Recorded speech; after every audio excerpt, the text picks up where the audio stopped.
I heard about editing the payslip. That malpractice, that wrong direction many people did.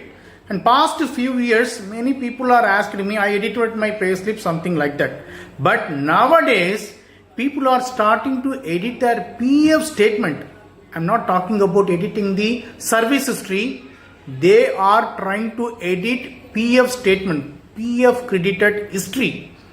And the reason is they are absconding from previous organization to join in new or big MNCs. They are downloading the PF statement, especially previous organization PF statement, and copy and paste it in Excel, and they are editing and sending to background verification vendors. Remember, you need to understand background verification. What is the meaning of background verification? They will get documents from your side and they will verify your documents with standard source. Okay, what is the result showing from source? That is the final confirmation. Okay, hope you understand the logic.